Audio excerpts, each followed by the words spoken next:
Jadi cerita bagi dua, ada yang nyata dan nggak nyata gitu ya. Itu cerita sama dengan kisah. Nanti kalau soal yang tidak nyata disebut dengan dongeng. Nanti yang nyata ada berapa macam? Ada sejarah, ya kan, tarikh, ada siroh atau biografi. Nanti ada lagi yang namanya pengalaman, testimoni. Itu namanya cerita nyata. Sedang yang tidak nyata atau dongeng apa saja? Fabel. Fabel itu apa? Cerita binatang, tumbuh-tumbuhan, benda mati. Bukan hanya binatang ya. Nah, apalagi selain fabel, ada mitos tentang roh-roh halus, hantu-hantuan, jin gitu ya. Yang ketiga, legenda asal usul benda daerah. Itu namanya legenda. Ada lagi namanya sake, cerita pahlawan, tokoh-tokoh hebat, palsu, sakti, tapi hanya bohong-bohongan saja. Ya. Nanti ada lagi yang namanya apa? Epos. Epos cerita besar. Ada Mahabharata, Ramayana, Tututinula, Saur Sepuh. Ceritanya panjang, tokohnya banyak ya. Berseri-seri, bersequelnya banyak. Itu namanya dongeng. Nah, kalau kisah ini, mari kita buktikan saja pemahaman kita, pengertian kita.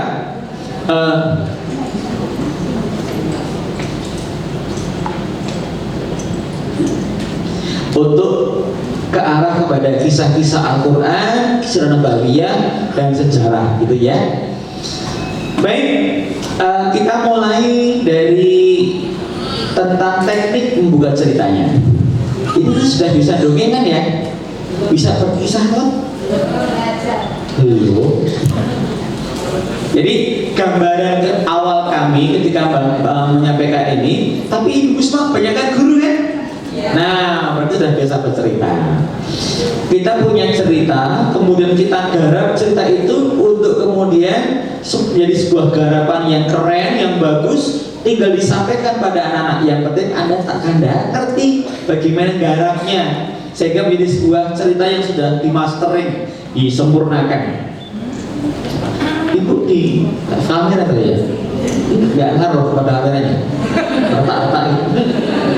Jangan-jangan kameranya jangan diteruskan, jijik. Baik. Bagaimana sebuah cerita itu menjadi cerita yang berdaya, menggerakkan, kemudian menarik, lagi indah. Dan materi yang pertama ya. Tentu tidak lepas dari kemampuan kita untuk secara teknis membuka dan menutup cerita. Langsung aja Bu ya, tidak usah saya dibagi ini maksudnya gitu kan, itu bisa dibaca ya. Nanti saya akan sampaikan makalahnya dibaca. Berarti makalahnya dijelaskan lagi, nanti namanya menghina kemampuan membaca Anda ya. Itu dibaca bisa. Yang Anda butuhkan kan, yang Anda nggak punya kan. Nah, saya punya. Hal yang paling penting dalam berceramah atau bercerita atau mendongeng adalah bagaimana cara membukanya, bagaimana cara kita mengemas atau menata materi inti ceritanya, yang terakhir closing atau landing dari nilai-nilai pesan-pesan cerita itu. Itu kan materi pertama, kedua membahas masalah tema membuka tutup dan bagaimana kita bisa meng-create ceritanya menjadi cerita yang padu, bernas dan apik. Dan kalau lomba, tentu saja akan mengejutkan para juri dan Anda dipilih menjadi yang terbaik. Pulang-pulang dapat hadiah, tiket menginap 5 hari di rumah sakit jiwa, terus rumah keluarga. Siap? Silakan duluan. Ada ungkapan yang umum, sifatnya promotif, bunyinya kesan pertama begitu menggoda. Selanjutnya terserah kepala KUA kapan ijab kabulnya. Jadi ketika Anda bercerita, Anda mulai mendongeng atau berkisah, maka perhatikan pada awal waktu bercerita itu kita pastikan sesuatu yang sudah menggugah, menyenangkan, bikin kejutan, surprising, ya, ada surprise di situ. Apa saja tips Tips-tipsnya, saya ngomongnya tips. Tipsnya apa saja? Ada banyak. Tentu saja Anda bisa mendekati dengan kemampuan dasar atau bakat yang Anda miliki masing-masing. Yang bakat nyanyi bisa menggunakan nyanyiannya, yang punya bakat deklamasi puisi bisa menggunakan deklamasi puisinya, yang punya bakat tempat pantomim bisa digunakan pantominnya, yang punya bekal apa? Teater, yang punya bekal musik Anda bisa gunakan untuk menghidupkan pencerita tadi. Kesan pertama tidak menggoda, selanjutnya terserah audiennya. Tapi kalau sejak pertama sudah nggak menarik, sejak masuk sudah nggak menarik, audiennya sudah putus harapannya. Sama dengan saya kalau mendengarkan ceramah, yang ceramah sudah nggak fasih itu malas dengernya kan? Ya. Nah ini sifatnya tips saja. Pun demikian, meskipun banyak tipsnya, tekniknya nanti, tetap kita juga harus insaf, mawas diri, pas nggak teknik itu kita gunakan sebagai ciri khas. Kalau pendongeng muslim PPM itu khasnya apa? Khasnya kita nggak mikir khas-khasan, khasnya Islam aja gitu. Pokoknya kalau mau pendongeng, baca Bismillah, kemudian ada khutbatul hajah, udah itu dah. Nah, pergi saja gitu, nggak usah mikir yang khas, yang aneh-aneh lainnya. Nah, yang penting materinya sahih, materinya itu diperabsah secara material. Bagi teman-teman yang misalnya kurang mampu untuk menyanyi, misalnya sebagai cara bercerita, ya jangan menggunakan penyanyi, apalagi ada membuka cerita dengan suara yang serak-serak kemerosak. Karena sarapannya oseng-oseng godong kering, ada nyanyi, anak malah pada pegelilu, sudah Bu Guru, sudah. Itu merupakan musibah bagi siswanya ketika gurunya nyanyi, anaknya kejang-kejang, kemudian panas dalam. Ini maka kita sesuaikan. Tips yang pertama, kita bisa membuka cerita dengan menunjukkan setting, membuat setting, cara yang cukup umum. Apa setting? Buka handphone masing-masing, ada setting. Pengaturan atau latar, ya. Tahu latar? Kebun. Halaman itu latar. Maaf saya sering duduk, saya jarang duduk ceramah, tapi ini agak duduk karena gemeter saya. Sedang berdua itu kan sebagai seorang pria panggilan. 2 minggu di Makassar, 2 minggu di Pekanbaru, kemarin seminggu di Semarang. Tadi malam ambil isak baru pulang, terus jam 1 sudah berangkat lagi.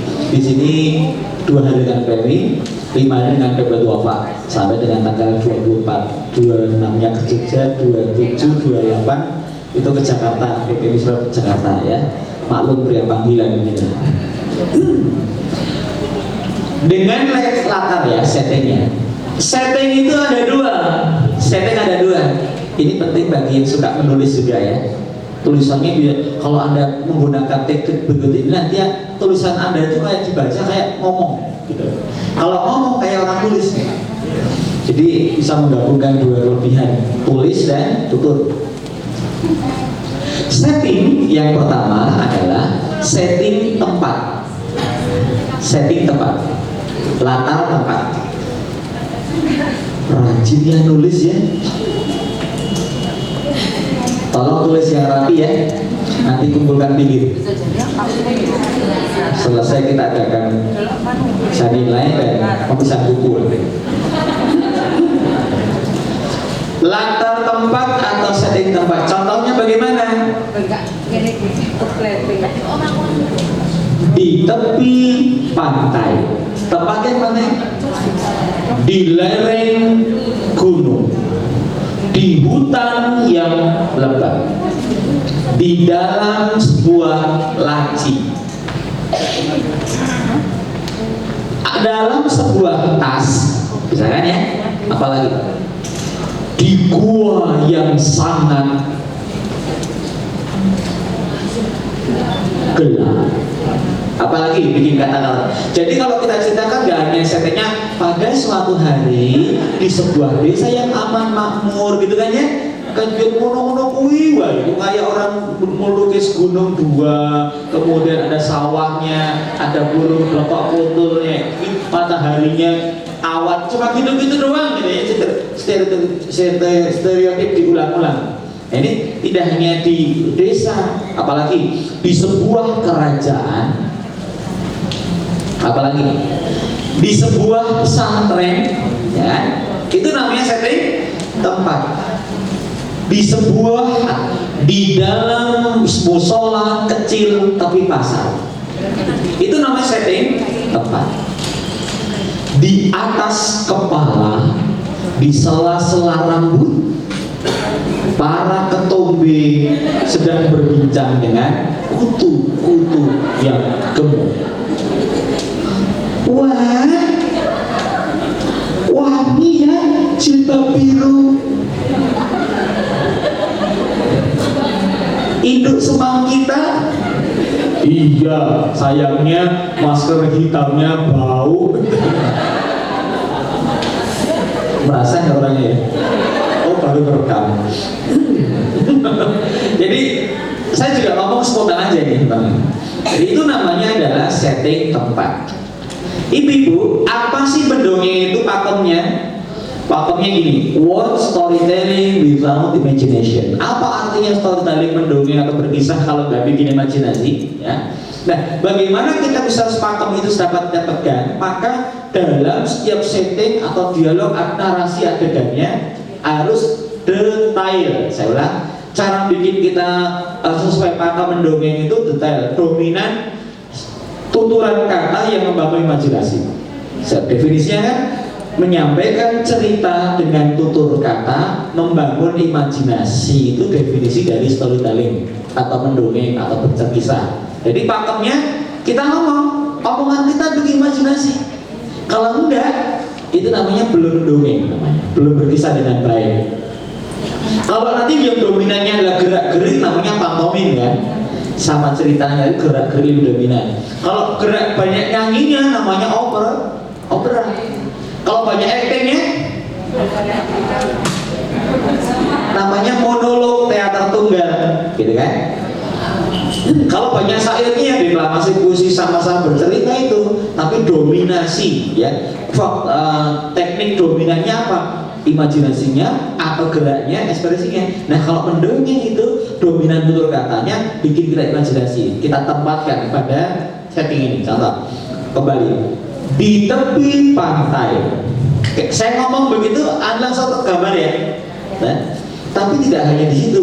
Berikan tambahan 3 atau 4 ilustrasi yang makin jelas gambaran tentang pantai. Di tepi sebuah pantai, tampak ombak kecil berkejar-kejaran menuju tepiannya. Pohon-pohon kelapa melambai-lambai kepada tukang cilok. Oh, ngarang ya kita merusak imajinasi. Ombak melambai-lambai tampak indah seperti orang menari. Saya ulang, di tepi sebuah pantai tampak ombak kecil berlari saling mengejar menuju tepiannya. Pohon-pohon kelapa daunnya melambai-lambai seperti menari di bawah temaram bulan yang yang malu-malu menyinarinya. Jadi kan kita bayangkan, kenapa mendongeng seperti itu, berkisah seperti itu?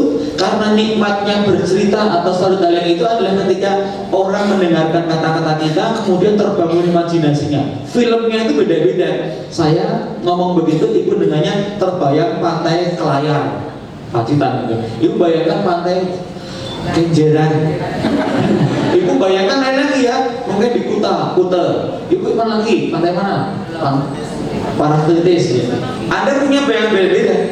Seperti halnya kalau saya ngomong, teman-teman, lalu sang pangeran yang gagah dan tampan berhidung mancung itu naik kuda berwarna coklat tua. Anda bayang, kayak bapakku.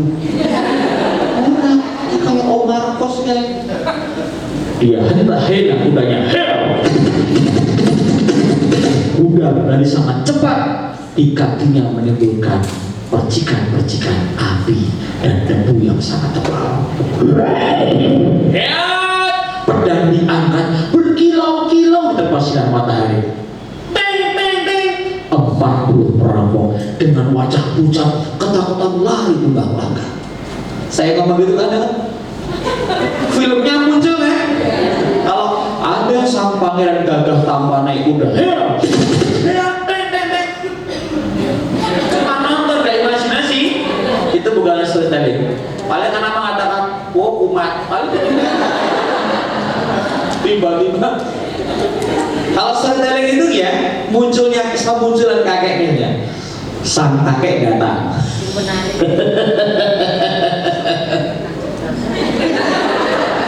Apa ini apa? Enggak. Kalau langsung acting gitu namanya monolog ya. Nah kalau kakek datanglah, storytelling, datanglah sang kakek, umurnya 100 tahun, bajunya putih, sarungnya putih, rambutnya putih, matanya pun ada putihnya. Anak aku membayangkan pocongan. Ya nggak salah, bayangkan beda-beda kan sesuai dengan daya tangkap imajinasi ya, daya cipta mereka. Tapi itulah mendongeng itu tujuan utama melatih kreativitas. Bibit kreativitas adalah kemampuan berimajinasi. Tidak ada metode yang lebih baik dibandingkan mendongeng atau berkisah untuk melatih imajinasi anak-anak. Dongeng itu banyak manfaatnya, dan semua manfaat dongeng itu ada pada kisah. Tapi manfaat kisah tidak ada yang banyak pula, ada banyak yang tidak dimiliki oleh dongeng karena sifatnya memang yang nyata gitu ya. Oke, setting tempat.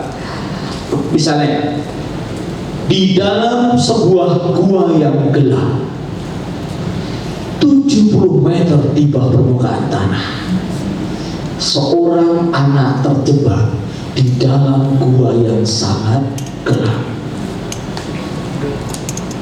Di manakah aku? Dingin. Mama. Kok jadi omongan Anda itu ibu ya, kalau tanya dengan tidurkan anak atau kemudian ngumpul terah jadi kakek nenek, dongeng itu pasti tunggu-tunggu. Nah nikmatnya itu tidak ngomong dan imajinasinya hidup. Kayak mau coba buku dibaca gitu. Padahal yang itu ngomong kita punya keahlian. Coba sekarang tolong dibantu. Di sebuah hutan yang lebat, gambarnya 3. Apa aja? Pohon-pohon yang tinggi, tapi ngomongnya diksinya ya, intonasinya pohon-pohon yang tinggi, pohon-pohon tinggi. Apakah imajinasi? Karena enggak istimewa. Apalagi pohon tinggi. Banyak binatang. Apalagi satu lagi 3. Monyet berlompatan. Tapi ngomongnya monyet berlompatan. Sayang dong Pak.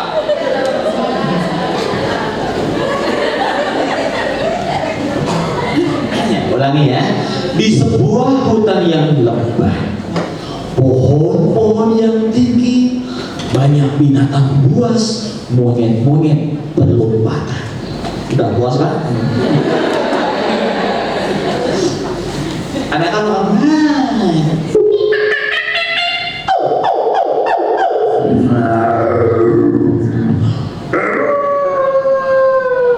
serigala, adiknya Sri Wahyuni juga muncul di antara mereka. Keluarga Sri, kita Bu Sri.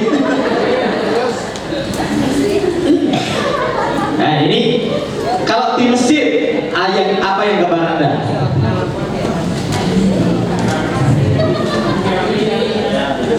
Masjid. Di sebuah masjid yang sangat kuno. Ayo ya.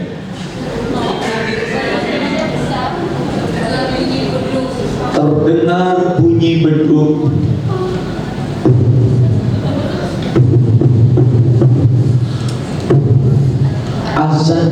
berkumandang.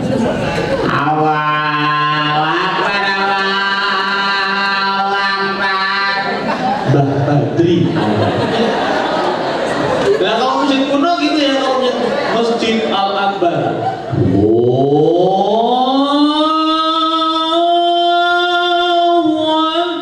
Pas deh. Di masjid kuno di sebuah desa.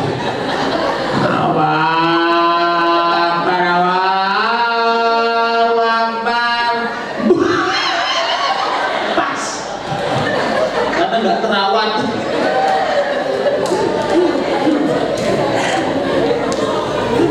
Jadi imajinasi. Ibu, kalau kenapa TV disebut sebagai stupid bomb? Kotak yang bikin bodoh, karena anak nonton gambarnya begitu, tokohnya begitu, yang gedungnya seperti ini, motornya seperti itu. Anak nggak berimajinasi. Jadi bibit kreativitas, bibit ilmu sains pengetahuannya, anak imajinasi lebih penting dibandingkan ilmu pengetahuannya, karena ilmu itu muncul dari imajinasi. Kepo yang kemudian diturut secara sistemik dengan imajinasi, jadi ilmu jadi semua jadi karya teknologi. Nah, itu imajinasinya. Kalau contoh terakhir misalnya di sebuah pesantren, iya, baca ya contohnya. Ada santri sedang mengaji Sorogan, Bandungan, ya, apalagi Pak Kiai, apalagi di sebuah pesantren yang cukup besar, ribuan santrinya setiap pagi bangun untuk melaksanakan ibadah subuh. Pak Kiainya ilmunya sangat luas dan mendalam, bernama Kiai Haji Gus Samsudin. Oh enggak, ini bukan Kiai. Langsung buyar lagi. Nah, tapi kalau tadi kan contoh buyar aja. Nah, yang langsung buyar tadi Pak Iksan digunakan karena menghancurkan imajinasi kan. Oke, punya gambarannya ya. Itu setting tempat.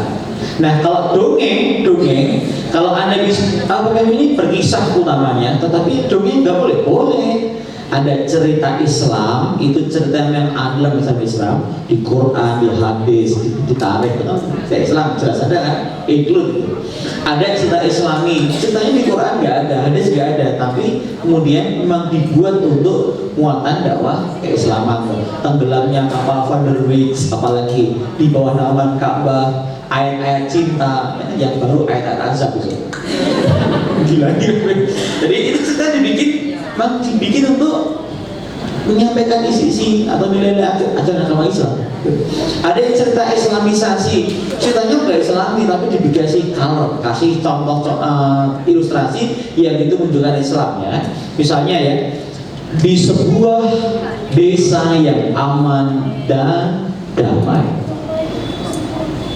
tampak anak-anak kecil menggunakan memakai peci dan yang perempuan kerudung berlarian menuju musola. Ya tetap sama di sebuah desa, tapi muncul imajinasi tentang ada identitas gitu ya. Kemudian apalagi ucapan Assalamualaikum, Waalaikumsalam, dan sebagainya, itu yang jadi orang kelihatan ada color keislamannya. Cerita Islam, Islami, kemudian Islamisasi. Wayang aja kan Islamisasi ya. Di Hindu aslinya cerita wayang itu kan nggak ada tokoh Semar, Gareng, gitu, kan ada kan?